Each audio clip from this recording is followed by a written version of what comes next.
Alright, so the live stream has officially gone down. I want to take a look on what is going on with the new character and the new weapon, get a rough idea on what the game plan is going to be, because of course the next update, as I've mentioned before and as we're all aware of, part 2 of the collaboration happens, and of course I want to be more prepared for that since there's 3 characters coming and they're going to be in the form of a fire element, dark element and wind element.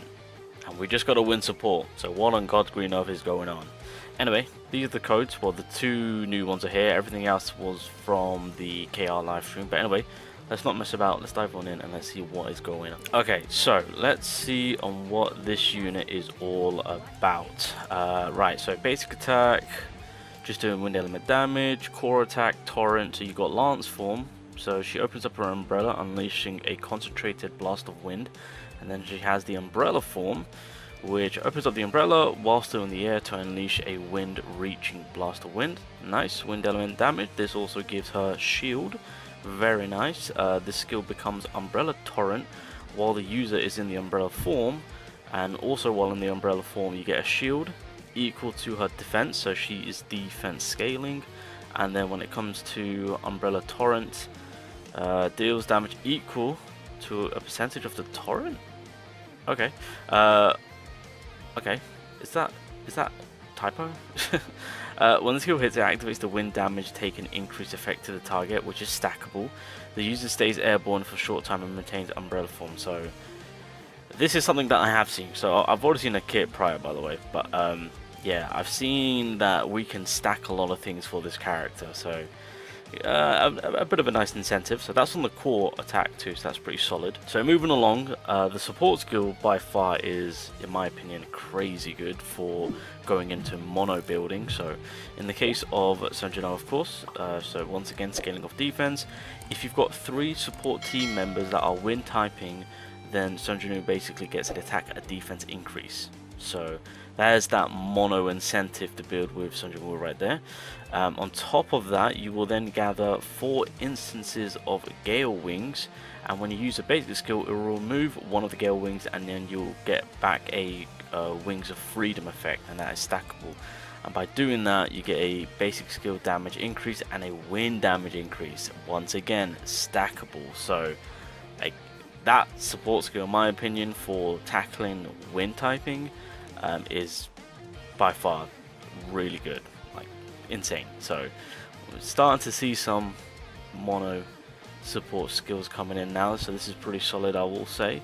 Going into the QTE skill, aero disruption. Let's have a look. Knocks down the enemy.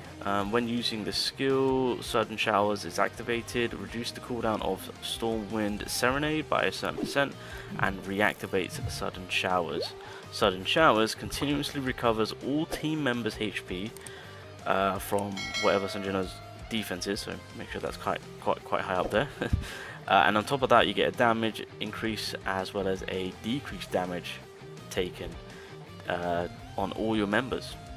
That's the QTE. So if you've got a good rotation, that is absolutely broken. So yeah, this is already becoming an amazing healing type healer. Anyway, moving along, skill 1 now. So lance form, jabs forward, yep, just doing a burst of wind attack, that's fine. Then you've got the umbrella form, performing damages as you're coming down, that's fine.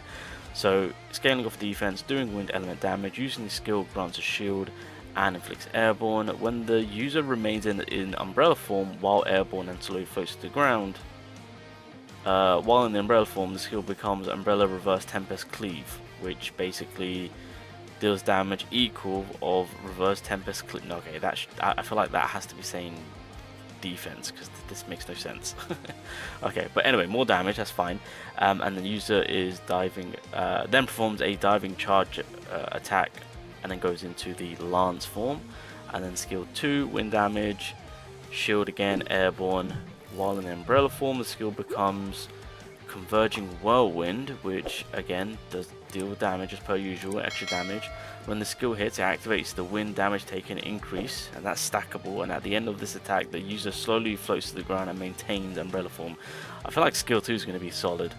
activate skill 1 and then go into skill 2, right? That's the way I'm looking at it, just to maximize on damage, because yeah, that damage taken, we want to kind of maximize that. So again, stackable within her kit, very nice. Ultimate, let's have a look. Wind element damage, airborne. This also provides you with the Shogun Shower on all team members, so there's more healing going on there.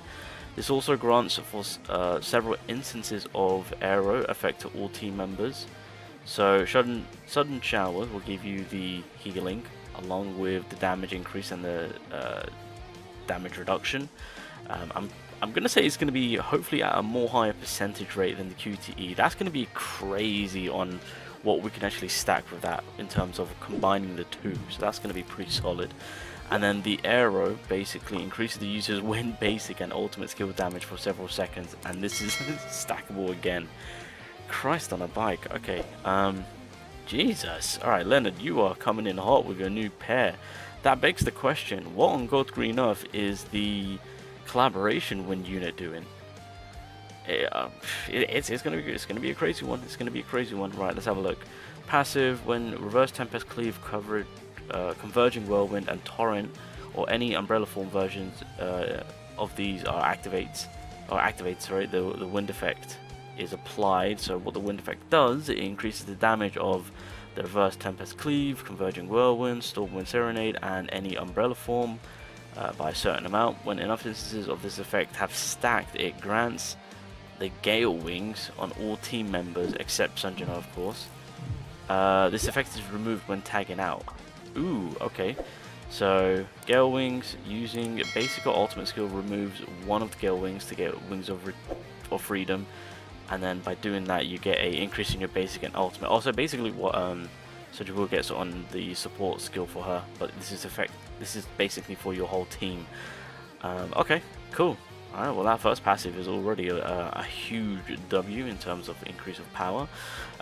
Going into the first loop now, when Gale Wings is activated, the entire team now also recovers MP, and the added effect on the Wings of Freedom is you get a wind damage increase on top of basic and ultimate damage increase. Okay, crazy. Skill 2, the Wings of Freedom is further enhanced. When the user's ultimate skill hits, it activates unrecoverable. Okay, that is broken. So your whole team basically gets unrecoverable. Okay, GG. That is insane, Leonard. You are feasting, my guy. Skill 3, when the wind effect is activated, it grants the wind touch, increases the user's attack, defense, and basic skill damage by a certain percent. The amount is increased for wind team members, so all typing, wind typing get additional W.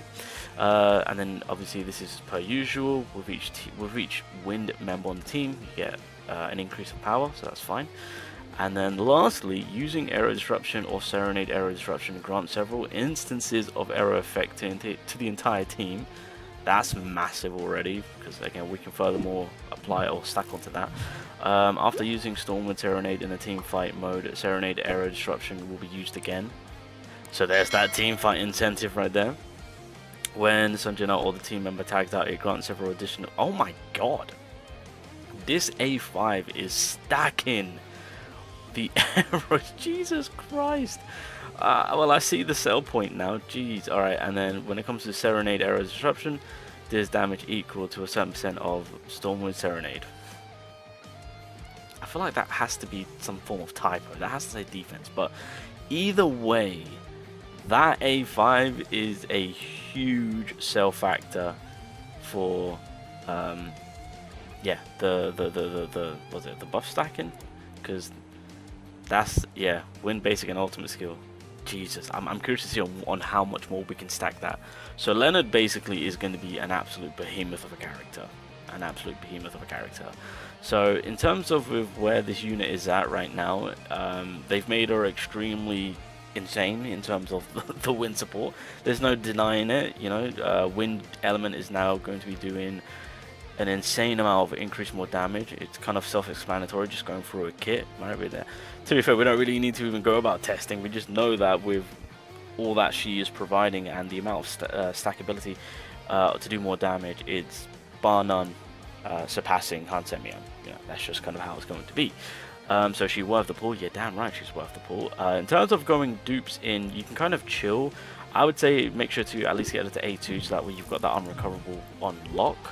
And then everything else, to be fair, going forward, I mean, it's going to be a huge bonus. You can't deny that. Even maxing her out, it's not going to be a bad idea. But if you guys want to be more so prepared and just go for the 3 copies, then yeah, you can then prepare for the collaboration, because then after the collaboration, Jinah will be in the custom draw banner, and you can go get the remaining dupes via that way. If you guys do want to kind of conserve and use your currency in a in a savable manner. Although, like I said, within this update, there is a lot of essence to be farmed. So yeah, we're gonna have more than enough. We're gonna have more than enough. Weapon increases defense, fantastic. Switching between the lance form and the umbrella form increases the team members. What? Basic skill damage. Oh my god. Jeez, wind element is now. I'm telling you right now, this would have been heaven for dark element. And then the collaboration dark DPS drops. Jeez Louise, that would have been a beaut to see.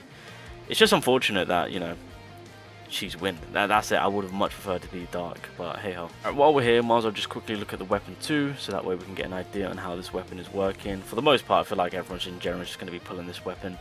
So water element damage as per usual. When it comes to the skill itself, applies knockdown. Cool. I mean, this might have also some form of decent area control too with the skill, because it applies a whirlpool. But anyway, so let's take a look at what's going on here. Jinah's positioning increases by a certain amount for every intelligence point. Ooh, okay, so this is unique. We haven't seen this before. So to be fair, there is a blessing stone that kind of leans into the intelligence play for you to actually get a little bit more damage out. So this is actually not too bad of a play to apply that blessing stone.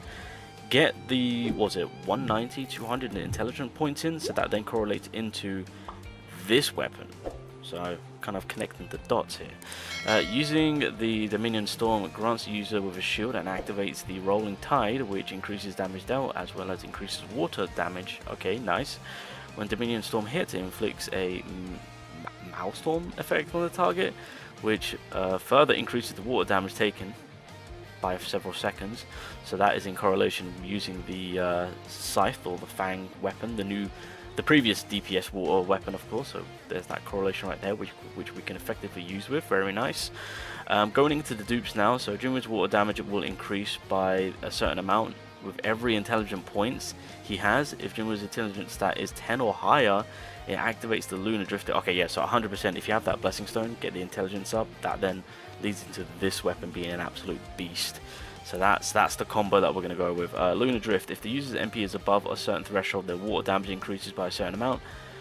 Oh, that's nice, because then the water scythe works off from your ultimate energy. I like that. Hold on a minute. I'm liking this. So yeah, so MP above certain threshold, the water damage increases by a certain amount. The damage of their water skill increases also by a certain amount. And when the water weapon skill hits, it consumes a certain amount of their max MP. When the water weapon skill hits while the user's MP is below that threshold, they recover and a percentage of their MP. Oh, that's... Hold up. Okay, that is a huge ass first dupe right there. That is a huge first dupe right there. So that is a... Yeah, that's an incentive alone. Water damage increases per usual. Rolling Tide and Maelstrom effects are enhanced. So added effect on Rolling Tide. When the water weapon skill hits, it inflicts the Maelstrom effect. And then it can now be stacked. Oh my god, there's a lot of stackability going on. What is going on? Decrease in cooldown. And then when it comes to the final dupe, Lunar Drift becomes Rising Tide. Water damage increases the damage of water weapon skills by a certain percent. When all the users' equipped weapons are water element, their critical hit rate. Okay, so this is basically the new scythe, or basically the new water support, helping out with the scythe. And on top of that, this further supports its intelligence play for Jinah's build style. So if you do have the blessing stone, that further increases its damage whilst being able to put stats in the intelligence side. You can use that in correlation with this weapon. So there's basically a full kit to use when it comes to the water element specifically for this weapon. So if you can max it, that's preferably where you want to be to maximize the damage output. But that first dupe is actually pretty insane. But yeah, if you can at least get it to A1, you're okay. And then of course, if you can, get a lot of dupes into it, because again, I've been saving a lot of. Well, then again, we can build 2 of it for free, so that's A1 guaranteed.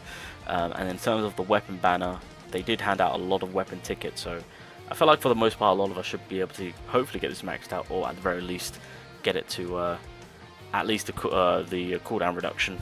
Or maybe even A3, but A1 is guaranteed since we can build 2. So yeah, that is my thoughts and opinions. So the new water weapon, solid.